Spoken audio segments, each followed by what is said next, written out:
Bom dia! Sejam todos muito bem-vindos a mais uma Escola Bíblica Dominical da Igreja Amarelinha do Encantado. Nós ainda estamos na revista falando sobre Efésios, Filipenses e Filemon. E a nossa lição hoje é a lição de número 6, que fala sobre unidade, serviço e crescimento.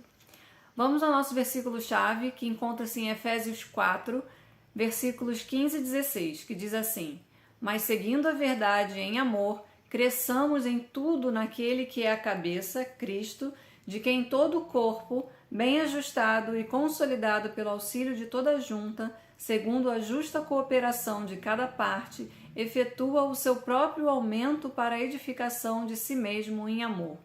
Então esse versículo ele já começa falando sobre a unidade do corpo, o corpo bem ajustado e consolidado pelo auxílio de toda a junta, segundo a justa cooperação de cada parte. Então nós já vemos aqui a necessidade de cooperação de cada membro da igreja para a manutenção da unidade do corpo de Cristo. Então nós estamos estudando o livro de Efésios, que ele pode ser dividido em duas partes. Do capítulo 1 ao capítulo 3 fala sobre a doutrina, ou seja, o que Deus fez, o ensinamento daquilo que Deus fez.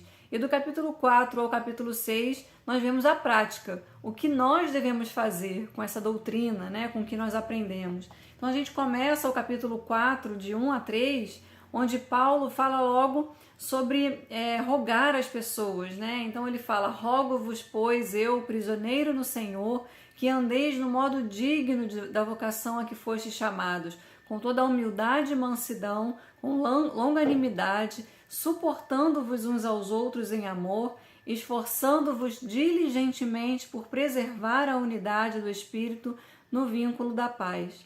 Então, logo no início, a gente vê o quão importante era para Paulo entregar essa mensagem. Ele roga aos irmãos. Então, é um apelo, é um apelo para a vida, para viver de modo digno, viver de acordo com o chamado. Nós já vimos tanto isso em outras lições sobre viver do modo digno do Evangelho. Então, viver de acordo com o chamado de Cristo é corresponder ao chamado.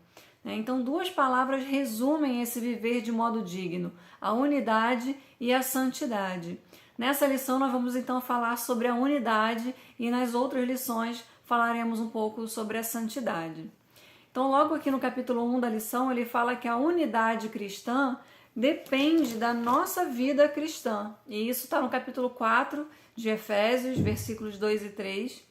E onde Paulo é muito claro ao escrever que a vida digna ela é caracterizada por algumas virtudes. Que virtudes são essas narradas no livro de Efésios? Ele fala sobre a humildade, sobre a mansidão, longanimidade, tolerância mútua, que é o suportai-vos, em amor. Então o amor é a próxima virtude aqui. Então nós somos relembrados que é por aqui, por essas virtudes, que todo o propósito da unidade cristã deve começar. Então essa unidade não dependerá de cargos, de estatutos, da hierarquia da igreja. A unidade depende das pessoas, depende das virtudes das pessoas. Então há pessoas que começam com estruturas. Então nós já vimos aqui que não tem a ver com estruturas da igreja, mas o apóstolo começa com qualidades morais, virtudes cristãs, e isso explica porque muitos projetos da igreja e na igreja não dão certo, porque tem pessoas que dizem que querem trabalhar, que amam ao Senhor, no entanto começam os relacionamentos interpessoais e aí nota-se a ausência dessas virtudes. Então tudo termina em divisão. E é claro aqui que a gente vê que as pessoas procuram essas virtudes no outro. E quando não encontram, não se mantêm na igreja, rompem com a unidade, causam divisões. Então é bem importante a gente falar aqui que as qualidades morais e virtudes cristãs não podem ser esquecidas em si mesmo. Na verdade, a busca das virtudes é a sua própria busca das suas virtudes, e não apenas encontrar, procurar essas virtudes no seu irmão. Então isso é que causa divisão. Então, falando das virtudes necessárias à unidade, é importante a gente falar aqui sobre a humildade. O que é humildade? Muitos confundem humildade com roupa rasgada, casa velha, ausência de conhecimento, com pobreza. né? E cabe a gente dizer aqui que a humildade não é a ausência de riqueza, né? Então nós temos aqui 3 coisas que caracterizam a humildade cristã. A primeira delas é não pensar de si mesmo além do que é. Veja bem, você pode pensar e falar de você mesmo, mas não além do que você realmente é. Então, é não se dar mais mérito do que realmente você merece. Sabe aquelas pessoas que sempre falam que eu não sou reconhecido, eu merecia muito mais do que isso. Então, é pensar de si mesmo além do que você realmente é. Isso é falta de humildade. O segundo ponto aqui é considerar os outros, né?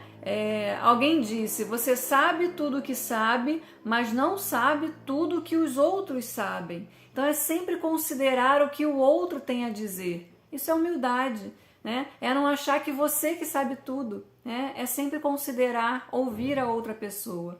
E o terceiro ponto aqui é a disposição para servir, né? Colocar as suas necessidades de lado em favor do outro.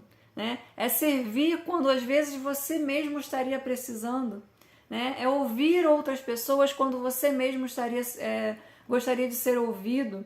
Então, essas características aqui são de pessoas humildes, realmente considerar o outro, né, além de si mesmo, não se considerar superior ou além daquilo que você é.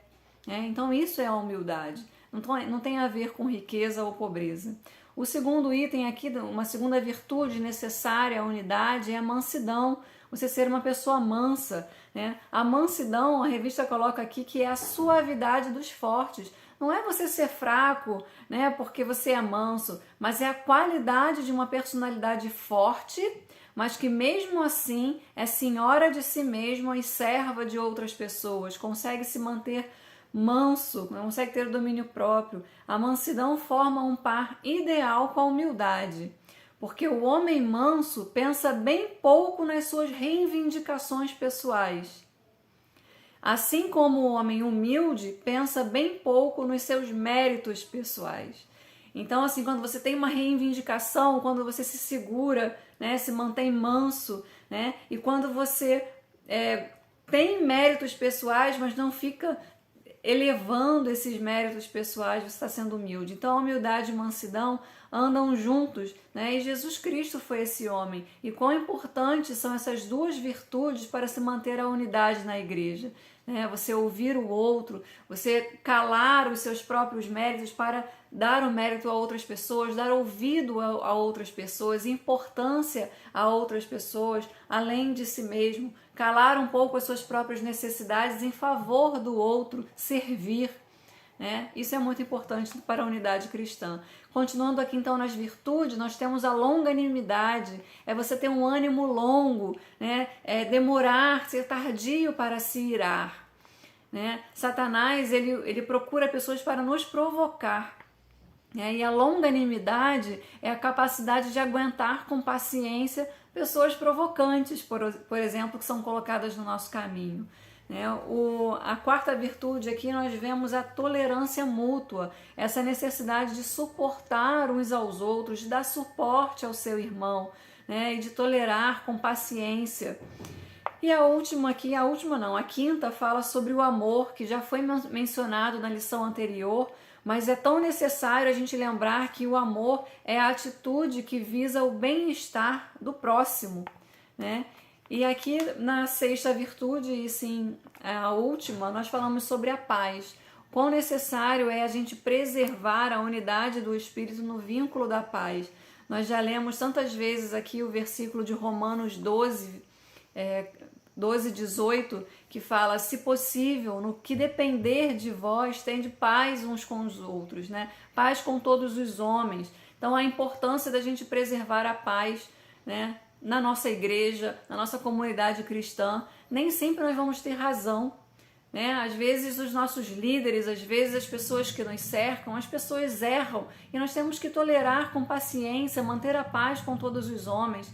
É muito fácil a gente falar sobre isso, né, na escola dominical, mas na hora de praticar é muito difícil, né? E nós temos que sim exercer a prática cristã, para realmente sermos aperfeiçoados, mantermos a unidade e para que nós sejamos aceitos, né? Aqueles que não desistem na Primeira Guerra, né? Mas que são realmente perseverantes e conseguem atingir a estatura de um varão perfeito.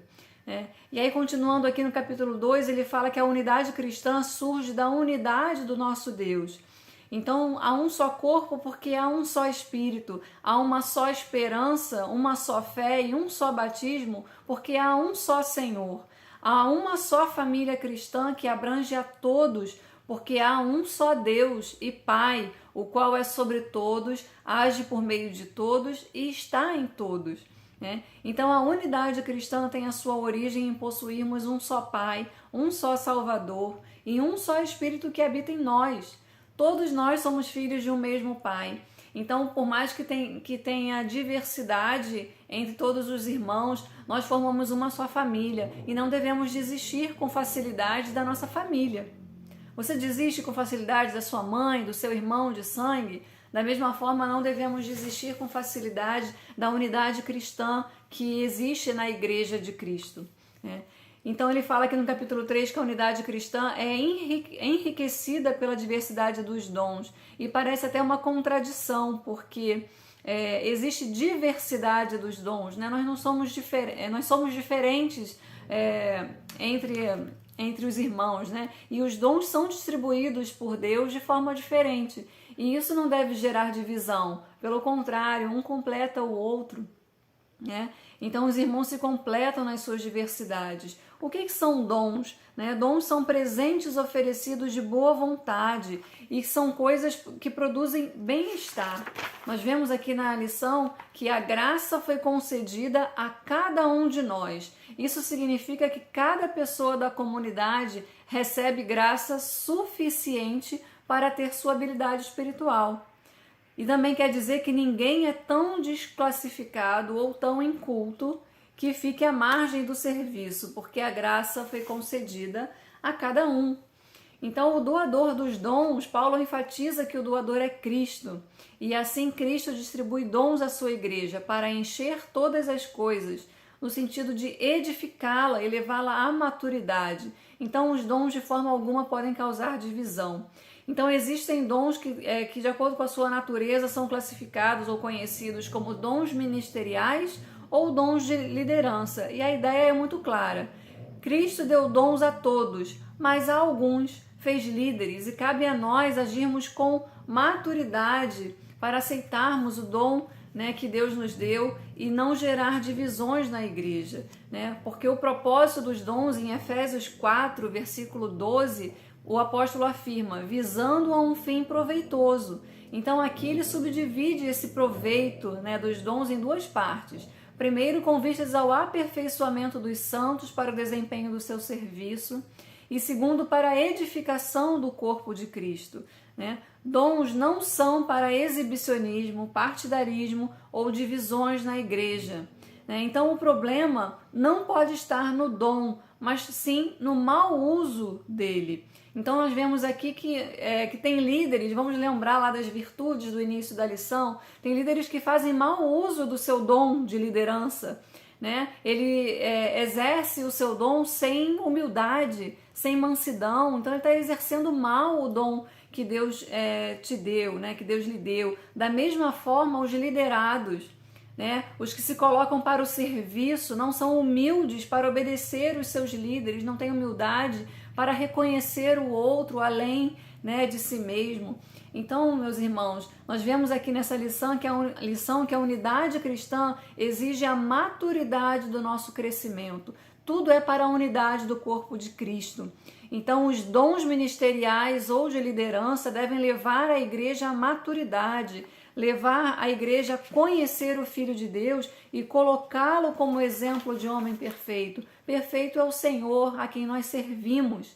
Então não temos que ficar procurando virtudes ou defeitos no nosso irmão, Temos que buscar as nossas próprias virtudes e procurar sermos varões perfeitos, porque varão perfeito é o nosso Senhor e é a Ele que nós temos que imitar. E ter cuidado com os ventos de doutrina. A lição coloca aqui, temos sempre que seguir a verdade. né? E seguir a verdade em amor, que muitos falam a verdade, mas não têm amor, e outros têm amor, mas em nome desse amor abrem mão da verdade. Então Stott escreveu que a verdade se torna ríspida se não for equilibrada pelo amor, e o amor torna-se frouxidão se não for fortalecido pela verdade. E por último, aqui para encerrar essa lição, está falando sobre cooperarmos uns com os outros. Quando todo o corpo está bem ajustado e consolidado pelo auxílio de toda a junta, segundo a justa cooperação de cada parte, significa que a maturidade espiritual da igreja depende de quanto cada membro está fazendo sua parte. Então, para o apóstolo Paulo, uma igreja sadia e madura é caracterizada por unidade, serviço com diversidade e crescimento pela cooperação de todos. E você está disposto a servir na sua igreja, a aumentar a unidade na sua igreja? Que nós sejamos um. Amém? Que Deus nos abençoe nessa semana.